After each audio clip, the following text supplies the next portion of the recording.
sehemu yoyote yenye utafutaji wa riziki ina nini? Ina fitina, ina mauti, Kwa hiyo kuwa makini kuanzia leo. Ni mfanyakazi mwenzio sawa, ni mfanyakazi mwenzio sawa, lakini hakuna kumwamini. Mwambie ni mfanyakazi mwenzangu sawa, na hakuna kumpeleka nyumbani kwako ovyo ovyo, na hakuna kumwambia mambo yako ya siri wala mambo yako ya kazi wala tetesi za wewe kupandishwa cheo wala marupurupu wala maendeleo. Mwache akuone umechoka.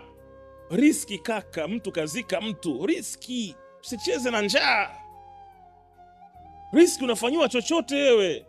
Sasa mimi nakushangaaga wewe, unataka ubembelezo kwenye riski. Mimi hii ofisi hawanipendi. Akupende nani? Au mimi naongea maneno magumu sana? Akupende nani? Kwa hiyo mimi nakufundisha kuanzia leo, eneo lolote la utafutaji halina upendo. Utapendwa na mke wako, utapendwa na mme wako, unataka kupendwa. Na hii kupendwa hii ndio inawakosti. Mimi sitaki lawama, utaki lawama kwenye riski.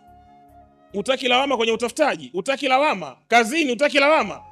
Tumezaliwa makabila tofauti, mikoa tofauti, makoo tofauti, wilaya tofauti, tarafa tofauti, kijiji tofauti, tabia tofauti, makuzi tofauti.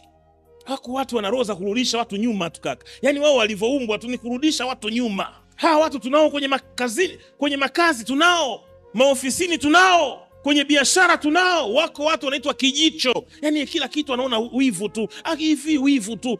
Tunao hao kila kona. Wako watu wao kazi yao ni kutangaza habari mbaya. Hao tunao, maofisini tunao. Kwenye nyumba za ibada tunao, kila kona tunao. Ni kutangaza mabaya. Usimuone huyo mtumishi huyo, mimi namjua huyo. Ashai kubaka huyo. Sasa ina afya gani?